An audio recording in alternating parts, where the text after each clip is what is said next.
찻샘과 청정차산수 한 잔, 벌써 5번째 시간입니다.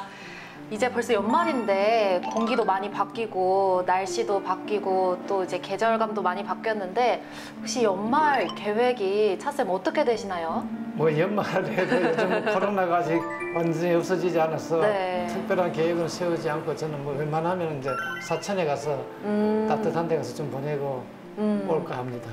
아, 촬영 전에 아까 또 영화 볼 수 있는 꿀팁을 알려주셨는데 혹시 시청자분들께도 한번 얘기를 해주시죠. 아, 그 사천 그 삼천포 바닷가에 가면은 바다가 보이는 조그마한 영화관이 있습니다. 네. 한 20명 정도 앉아서 볼 수 있는데 이제 근데 가족끼리 가면 아주 좋습니다. 아, 정말 낭만적일 것 같은데 혹시 2021년을 이렇게 마무리하고 싶다 이런 건 있으세요? 2021년에는 어디 좀 조용한 데 온천지 같은 데서 네. 보냈으면 하는데 뭐 될지 안 될지 모르겠습니다. 네, 저희가 상당히 이제 코로나 때문에 제약이 많아서 좀 아쉬운 부분이 많은 것 같습니다. 네, 저희 또 2018년에 아주 의미 있는 그런 헌법재판소 판단이 하나 나와서 그 얘기를 해보려고 합니다. 화성 연쇄 살인 사건에서 아주 결정적인 영향을 미쳤던 그 진범을 찾는데 결정적인 영향을 미쳤던 그런 방법이 있는데 이제 DNA 채취 관련해서 얘기를 해보려고 합니다. 이 DNA 채취 규정에 대해서 이제 2018년에 헌법재판소에서 헌법 불합치 결정이 나왔었어요. 이게 뭐가 문제였었나요?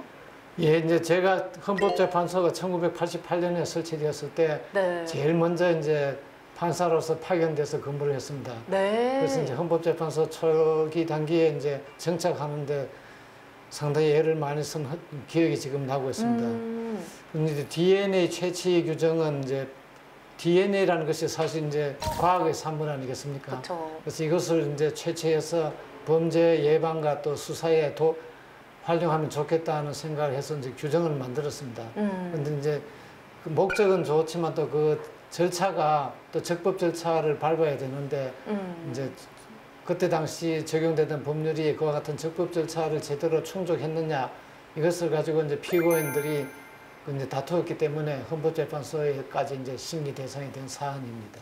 네네. 점점 이제 좀 자리를 잡아가는 예, 모양새인 것 같은데 이게 또 인권 침해 논란이 있었잖아요. 근데 인권 침해는 이것도 그 개인의 정보니까 네. 국가가 함부로 개인 정보를 수집해서 가지고 있는 것 자체가 이제 무슨 기본권을 침해한 것이다. 그러니까 이제 특정한 사회 질서 유지라는 목적에 부합하는 경우에만 할 수 있다.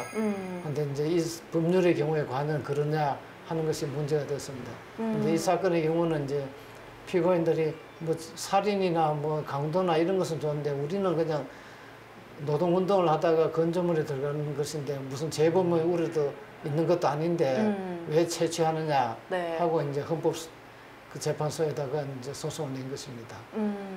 그러니까 조금 이제 그런 강력 범죄는 아닌데, 네. 근데 사실 이제 그 법 조문 자체로는 특수 목적의 건조물 침입하면 흉기를 휴대하고 가니까 다 같이 구성 요건에 해당되는데 그런 이제 어떤 강력 범죄하고는 다르지 않느냐. 네. 우리가 이런 죄를 뭐 다시 저질 이유도 없는데 재범의 위험성이 없는데도 일률적으로 이렇게 채취하는 것은 잘못된 것이다. 법이 너무 과잉된다. 이런 주장을 했습니다.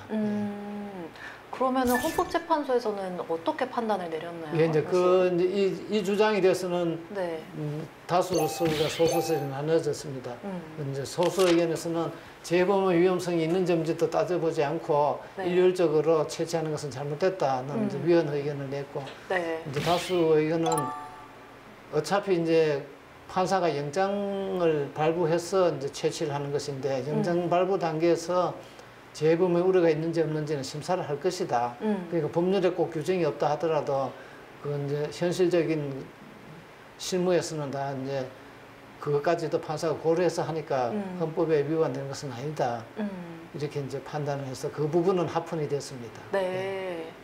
그래서 이제 헌법재판소가 헌법 불합치 결정을 내리면 네, 그거는 법을 불합치 바꿔야 결정을 되잖아요. 내린 것은 이제 다른 또 두 번째 주장이 있었습니다. 네. 두 번째 주장은 이제 우리가 구속영장을 발부하면은 예전에는 서류심사만 했는데 영장실질심사 제도가 도입돼서 네. 반드시 이제 그 대상자가 판사를 만나서 자기 사정을 설명할 기회를 가지게 했습니다. 네. 마찬가지로 이것도 이제 우리 신체 자유를 구속하는 것이니까 그 이제 채취 대상자가 판사 앞에 가서 설명할 기회가 있어야 되는데 기회가 없다. 이것은 이제 잘못된 것이 아니냐 네. 이런 주장을 했습니다. 근데 이 주장에 대해서도 이제 의견이 엇갈리긴 했지만 그것은 영장하고는 다르다. 구속영장은 신체 자유를 완전히 구속하는 것이고 이거는 일부 그냥 자료만 채취하는 것이니까 그럴 필요가 없다는 견해도 있었습니다만은 네. 뭐 어쨌든 그 이제 채취자한테는 그런 기회가 주어져야 한다는 의견이 이제 다수고 또 이제 가서 영장을 발부했다 하더라도 영장이 잘못됐다 하고 다툴 수가 있어야 되는데 네. 그런 불복 절차도 없다. 이제 이런 것을 주장을 했으니 그것이 이제 다수 의견을 받아들여졌습니다. 근데 이제 이것은 잘못이기는 이제 헌법에 맞지는 않지만 그렇다고 해서 그런 절차가 잘못됐다는 이유만으로 이 법률 조항을 효력을 이제 없애버리면은 네. 채취 자체를 못하니까 그러면 입법에 공백이 생기고 그 공백기간 동안은 치안 유지가 어렵지 않느냐 이제 이런 의견이 나와서 헌법재판소에서는 이제 그냥 위헌이라고 생각하면 법률이 없어지니까 네.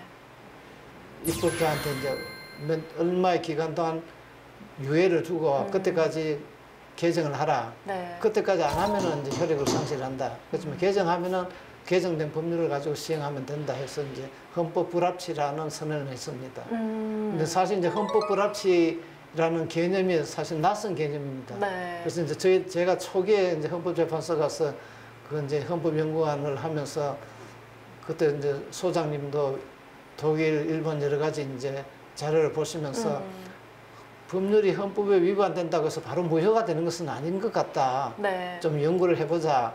이렇게 말씀을 하시고 해서 이제 그러니까 여러 가지 다양한 이제 케이스가 있었습니다. 네. 그래서 이제 단순 무효 선언을 하는 위헌 선언도 있고 이것처럼 이제 헌법에 맞지 않다는 정도의 선언만 해가지고 입법으로 개선할 여지를 두자.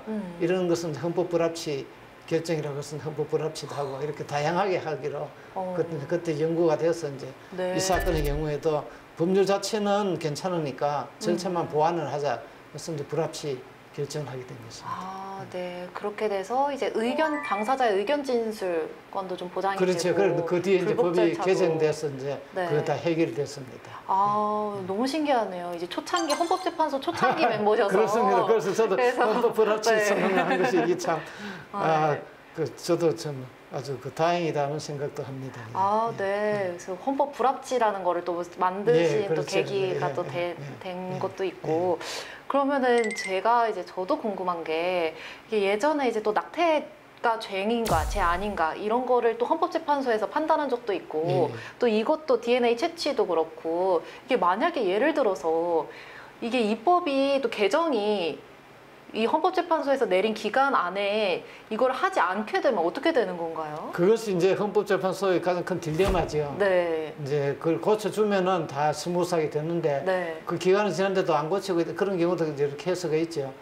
근데 이제 법에 따라서는 당장 입법의 공백이 생기면은 곤란한 법도 있고 네. 뭐 공백은 있더라도 그런 케이스가 자주 발생하는 것은 아니니까 아니죠. 어느 정도 기간은 참을 수가 있는 경우가 있는데 이제 예를 들어서 무슨 이제 코로나 사태로 이제 뭐 보조금을 준다 네. 이런 법률을 만들어 가지고 주고 있는데 왜 나는 주고 저 사람은 안 주느냐 하고 평등에 어긋난다 해서 네. 이제 헌법소원을 내가 평등에 어긋난다는 결론이 나서 고쳐라.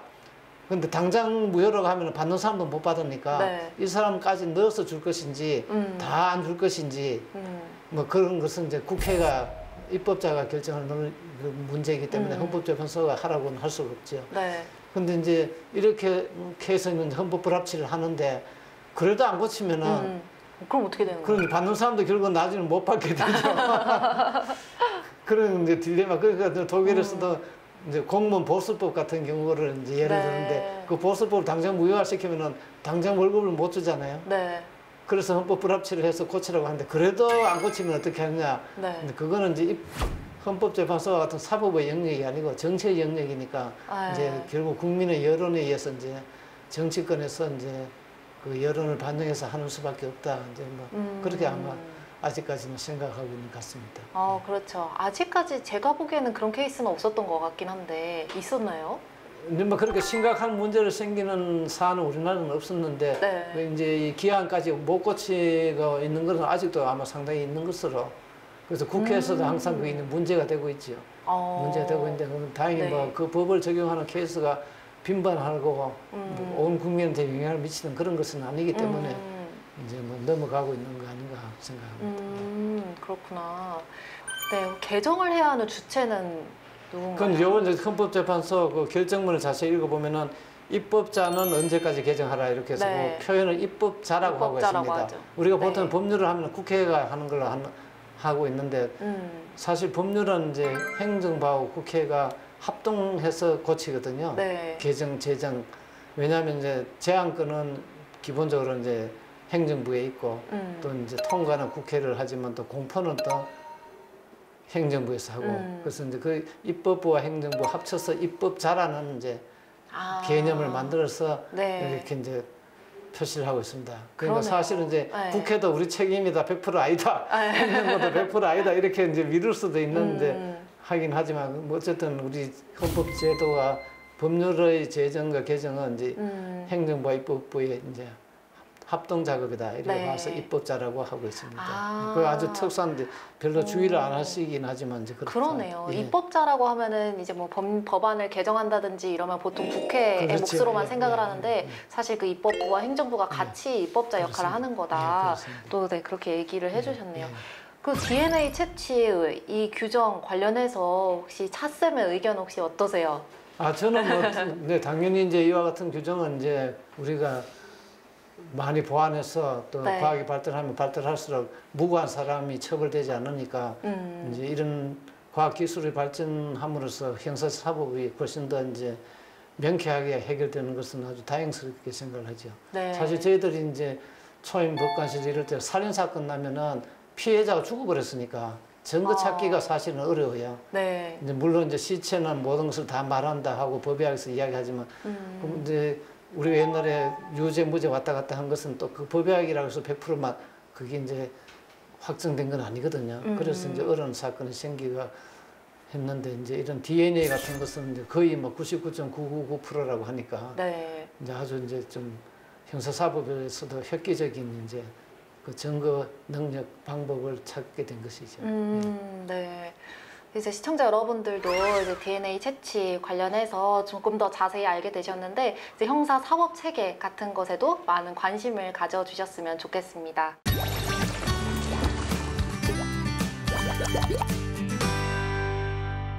네, 최근 법조계에서 좀 말도 많고 탈도 많은 용어가 하나 있습니다.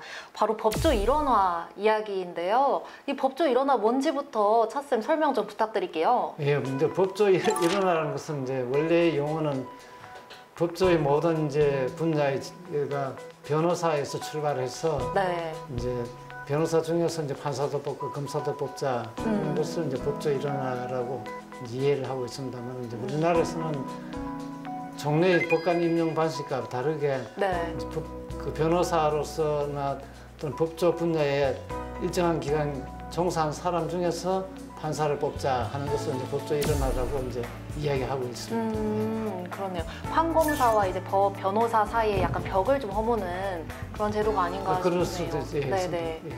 저도 경험 하나가 있는데 이제 취재차 변호사님한테 한 분 이제 연락을 취했더니 죄송합니다. 제가 지금 변호사가 아니라 이제 판사예요라고 하셔서 이제 그때 딱 처음 또 실제로 저한테 와닿았던 것 같아요. 법조 일원화에 대해서 이게 법조 경력을 또 많이 중요하게 생각하잖아요. 네, 또 더 정확히 한번 얘기해 주시죠, 구체적으로. 그러니까 이제 예전에는 판사를 이제 변호사 자격을 바로 취득하면은 네. 그 중에서 법원에서 필요한 사람은 이제 뽑았습니다. 네. 또 검사도 뽑고 그런데 그 또 나머지 사람은 이제 변호사로 가고 하는데 이제 판사가 남 인생을 이제 재판을 하는데 너무 경력이 너무 일천해서 제대로 재판을 할 수가 없다. 사회 경험도 없고. 그래서 이제 변호사 자격은 취득을 했으니까 그 자격을 가지고 이제 변호사 업무를 하든지 또는 회사나 이런 데 가서든지 대학 같은 데서든 상당한 사회적인 경험을 쌓은 다음에 판사를 하는 것이 이제 좋겠다. 그래서 이제 그 변호사 자격을 가지고 다른 직업에 종사하다가 네. 오는 것 판사를 뽑자 하는 것을 이제 법조 일어나라는 표현을 하고 있습니다. 네, 이게 법조 일어나 취지 자체는 정말 좋은 것 같은데 이것에 대해서 또 반대하는 사람들도 있잖아요. 왜 그렇게 반대를 하시는 법조 걸까요? 일어나 자체를 반대했다기보다는 예전에 네. 반대한 사람들은 네. 그때 반대하는 논리는 이제 사회가 워낙 혼탁하니까 이제 공부만 하다가 변호사나 또는 사회에 나가서 하면은 좀 물든다, 나쁜데 물들어가지고 법원에 들어오면은 판사로서 좀 그게 좀 품이나 이런 일에서 부족하다 이런 생각을 하는 분들이 많이 있었습니다. 네. 그래서 이제 법원이나 경찰서 필요한 사람 바로 순수할 때 뽑아가지고 네. 우리가 양성해서 쓰는 것이 좋겠다. 순수한 예, 순수하게 그대로 키워야 어떤 때. 되니까. 그렇다 네. 그때는 이제 제야 자체가 워낙 사람이 없었기 때문에 또 양성할 만한 준비가 안 되었습니다. 네. 이제 우리가 로펌 같은 것도 생기고 한 것도 그건 뭐 1980년, 90년 이후고 이제 1000명 뽑고부터 이제 이것이 제야가 이제 왕성하게 활동을 하기 때문에 그 전 당에서는 그런 거 상상을 못 하고 네. 이제는 꼭 법원이나 검찰에서 교육을 안 해도 네. 이제 사회에서도 얼마든지 이제 교육할 만한 시스템이 됐으니까 우리가 양성할 수 있다. 이래 돼서 이제 이런 움직임이 생기게 된 겁니다. 그 법조 경력 10년 또 10년이 적합하다라는 사람들도 있고 또 법조 경력 5년이면 충분하다 이런 얘기도 있는데 이게 왜 이렇게 차이가 나는 걸까요? 그거는 이제 뭐 법조 경력 5년이나 10년이 하는 것은 사실은 뭐 숫자니까 네. 큰 이제 뭐 조금 많이 하는 사람이 오면 좋겠죠. 근데 이제 문제는 이제 그렇게 해서 한번 시행을 해보니까 10년 이상 된 사람은 거의 지망을 하지 않습니다, 현실적으로. 그러니까 앞으로 그러면 10년 경력자를 뽑으면은 그때는 판사 충원을 할 수가 없지 않느냐. 네. 이제 이것이 현실적인 문제가 되니까 이제 법을 고치자 뭐 이런 얘기가 나왔습니다. 그럼 뭐 변호사 생활에 적응하다 보니까 이 10년 정도 일하면 네, 또 판사로 이렇게 오기가 또 쉽지가 않으니까요. 예, 그래서 저도 이제 네. 가만히 생각을 해봤더니 사실 우리 이제 법조인도 자기 인생에서 그 이제 제일 열심히 일하고 또 성과가 좋은 연령이 있지 않겠습니까? 그쵸. 직업에 따라서 네. 의사는 뭐 몇 살 때 의사도 분야에 따라 다르지만 네. 이제 법조인은 또 몇 살 때 일하는데 뭐 제 생각으로는 이제 한 40살부터 한 55세까지 그때가 가장 이제 활발하게 활동할 수 있는 연령대가 아닌가 하는데 10년 돼서 이제 법원으로 오라 그러면은 이제 네. 기본적으로 한 40살쯤 되거든요. 피크일 때. 그런데 이제 그때 사람을 법원으로 데리고 오려면은 이왕이면 좀 잘하는 사람을 데리고 싶지 않습니까? 네. 그러면 그게 비용이 상당히 많이 치죠. 왜냐면 잘하고 있는 거 자기가 그것도 얼마든지 이제 네. 성공하고 있는데 네. 물 그걸 들어오게 두고 노젓고 그걸 있는 사람도 포기하고 오라고 있는데. 그러면은 포기할 수가 없지요. 네. 어지간한 조건을 가지고는. 음. 그러고 이제 그 10년이라는 기간이 이제 그 사람한테는 자기 한 번밖에 없는 기회인데 네. 그걸 포기하고 오기가 어렵다. 이제 5년 정도 경력을 가지고 이제 뽑으면은 아직 35세 네. 뭐 남짓하니까 법원에 와서 이제 한 10년 근무해 보다가 맞으면 좋고 안 맞으면 또 다른 길을 갈 수가 있는데 네. 10년 하니까 조금 거기 애매한 나이가 돼가지고 네. 포기하고 오기가 쉽지 않다. 그런데 아예 뭐 오겠다는 사람도 있죠. 이제 많이 뽑아놨으니까. 네. 근데 그 사람들은 아까 이제 제가 다른 데서도 말씀드렸지만 이제 판결문 작업하고 하는 것이 우리나라는 영미하고 달라가지고 굉장히 힘이 듭니다. 네. 근데 그런 것을 할 수가 없겠다고 스스로 판단하는 사람도 많고 해서 이제 지망자가 이제 상당히 현격하게 줄어드는. 그렇죠. 법원 현상. 입장에서는 이제 고급 인력을 충원을 하고 싶은데 그렇죠. 예. 그런 게 있죠. 그런 법원 입장도 그렇지만 네. 이제 재판 받는 국민 입장에서도 이왕이면 좀 훌륭한 사람이 네. 와서 해줬으면 좋겠다 하는데 이제 훌륭한 사람이 이제 올 만한 여건이 이제 좀 어렵다. 또 공무원 요즘 뭐 공무원 인기 있다고 하지만 또 이제 그 사람들이 경쟁하는 그 경쟁 대상은 네. 외국 변호사 뭐 하고 해외 업무도 하고 막 이런 걸 하고 싶어 하고 네. 이제 하는 사람 인기가 있는데 이제 판사는 국내에서 또 이제 정근을 다녀야 되잖아요. 그러니까 이제 지방도 갔다 와야 되고 이렇게 이동도 해야 되고 하는 그것도 상당히 이제 어떻게 보면 마이너스적인 이제 그 유인이죠. 예. 네.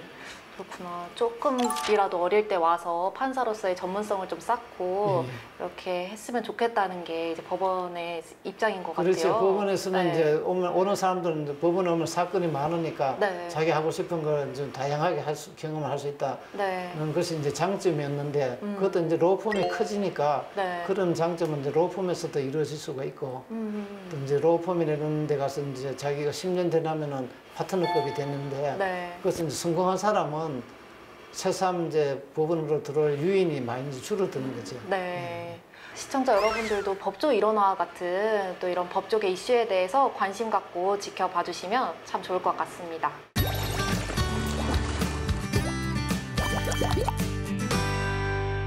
네, 손해배상 청구 판결이 이제 내려지면 이 정도 뭐 2천만 원의 손해배상액을 지급하라 또 이런 또 판결이 내려지면 이 돈을 만약에 이제 채무자가 이제 지급을 하지 않는다고 한다면 이거를 또 적극적으로 도와주는 분이 계시다고요. 그렇습니다. 예. 네, 이 집행관분들 구체적으로 또 어떻게 또 어떤 업무를 하시나요? 예, 우리가 이제 판결을 하면은 종이에 이제 피고는 원고에게 1,000만 원을 주라. 네. 또는 뭐 피고는 원고에게 건물을 명달아 판결을 합니다. 근데 실제로 그 판결만 가지고 채무자가 응하면 좋은데 네. 응하지 않으면은 내가 어떻게 채무자를 만나서 돈을 달라고 돈이 없다고 하면은 방법이 없지 않습니까? 없죠. 근데 채무자가 근데 이제 자기 집에 돈이 있어도 들어오지 말라고 또 근데 집에 그럴 수가 살고 있고. 있으면서 명도하라고 해도 이사를 안 간다. 네. 이럴 때는 이제 그 판결이 아무 이제 효용이 없으면 안 되니까 우리가 이제 법이라 그러면 강제력을 행사하는 것인데 형벌을 그러면 쉽게 이해가 되는데 네. 민사 사건도 결국은 이때는 이제 강제력을 동원할 수밖에 없습니다. 그래서 이제 그 피고인 채무자가 돈을 안 주면은 네. 채권자가 가서 이제 받으면 곤란하지만 그걸 대신 받아주는 사람을 통해서 채무자 집에 가서 동산이 있든지 또는 이제 부동산을 명도를 안 하면은 이제 그 있는 짐을 밖으로 끌어내다든지 네. 하는 사람이 필요합니다. 예, 이제 그런 일을 하는 사람을 이제 집행관이라고 우리가 부르고 있습니다. 집에 들어가서 압류를 한다든지. 그렇죠. 이제 빨간 딱지 붙인다고 네, 그런 그걸 이야기를 채권자가 이렇게 붙일 수는 없으니까. 그렇죠. 예. 근데 국가기관을 일하는 사람이 가서 이제 해야 되니까 이제 공적인 업무를 하는 거죠. 예. 네. 그러면 누가 어떻게 이렇게 집행관이 될 수 있는 건가요? 이제 집행관은 이제 상당히 이제 고도의 이제 법률적인 지식 또 법원 실무 이런 데 밝아야 되기 때문에 네. 이제 법원이나 검찰청에서 이제 판사나 검사 아니면서 일을 하는 공무원들이 많이 있습니다. 이제 그분들 중에서 이제 일정한 직급 이상에서 몇 년 이상 근무한 경력을 쌓은 사람 중에서 네. 선발해서 이제 집행관을 임명합니다. 예를 들어서요? 예를 들어서 어떤 직무를 하신 분들이 이렇게 집행관 이제 민사 분야 뭐 이제 법원 공무원으로서 이제 보통 이제 민사 형사 재판에 참여하고 네. 또 이제 법원 직원으로서도 이제 경매 사무 이런 게 있습니다. 이제 그런 걸 한 사람 중에서 이제 희망하는 사람이 있습니다. 근데 집행관은 한 번 가더라도 오래 할 수 있는 것이 아니고 4년 단임입니다. 그러니까 이제 오래 할 수 있는 직업이 아니기 때문에 네. 이제 법원에는 그런 단임이 아닌데 지금 운영을 4년 단임으로 하고 있기 때문에 네. 이제 4년 지나면 그만둬야 되고 공무원 하다가 사표를 내고 가기 때문에 집행관 4년 하면 그만둬야 되기 때문에 이제 그 자기 나이하고 이런 걸 맞춰서 희망을 합니다. 그렇게 되는 거구나. 그러면은 이제 신분은 어떻게 되는 건지. 신분은 이제 민간인이죠. 민간인인데 이제 하는 일은 공무기 때문에 뭐 잘못해가 이제 손해를 입히면은 국가가 배상을 해줍니다. 네. 손해를 입게 되면은 네, 이제 국가가 국가가 이제 배상을 손해를 해주고. 네네, 그렇게 되는구나. 이제 보수 같은 거는 아까. 이제 보수는 제가 아까 말씀드린 네. 와 같이 이제 채권자들이 집행관한테 뭘 업무를 맡기면은 네. 거기에 따른 소정의 수수료를 냅니다. 수수료. 그러면 이제 그 수수료를 모아서 이제 자기 경비를 쓰고. 네. 네, 근데 송달하면 집행관 송달도 있고 하면 송달료를 받고 또 각 명도 같은 거 하면은 명도 집행 수수료 또는 동산 압류 경매한다든지 네. 또 이제 대부분의 수수료는 이제 부동산 경매하면은 그 이제 경매 수수료를 받아서 네. 이제 경비에 충당하고 자기 또 보수를 받습니다.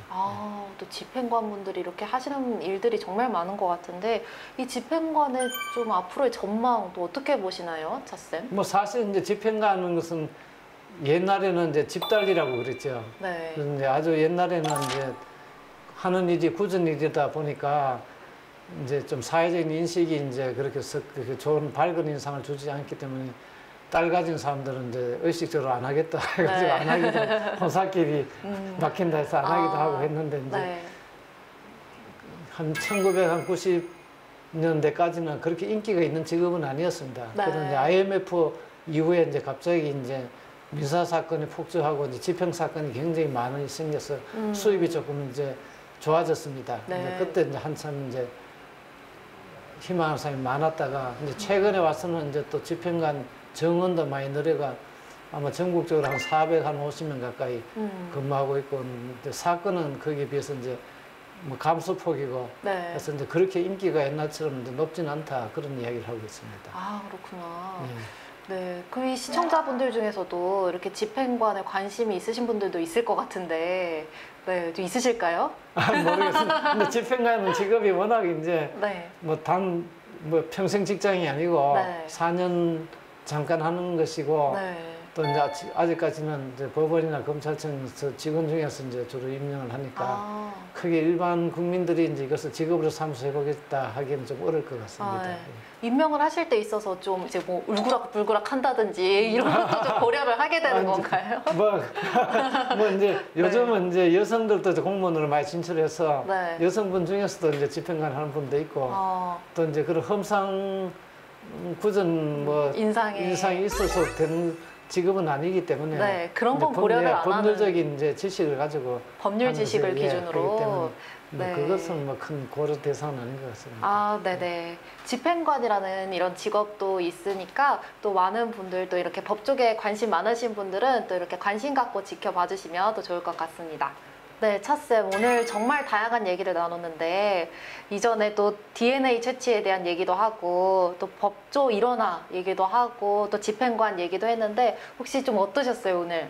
예, 오늘은 뭐 네, 법조 일원화 같은 건 이제 요즘 우리 가장 국민들 관심이 많은 사안 또 이제 집행관 같은 어떤 그 특수 직종 네. 이런 이야기를 해서 좀 법원에 대한 이해가 국민들에게 좀 더 높아졌으면 하는 바람입니다. 네네. 제 개인적으로도 이제 저 사건 위주로 이제 기자다 보니까 보다 볼까 이렇게 법원 내부에 있는 이런 일들을 또 보게 되니까 정말 유익한 시간이었고 또 재밌었던 것 같아요. 예, 그렇습니다. 네. 이제 판사직은 사실 온 국민이 관심이 있는데 네. 어떤 사람을 판사로 했으면 좋겠는가 하는 네. 것은 이제 우리가 더 연구를 해야 될 것 같습니다. 네네. 좀 이제 법원 안팎으로 이제 법조계가 많이 발전했으면 좋겠습니다. 그렇습니다. 예. 네, 감사합니다. 예, 수고 많았습니다.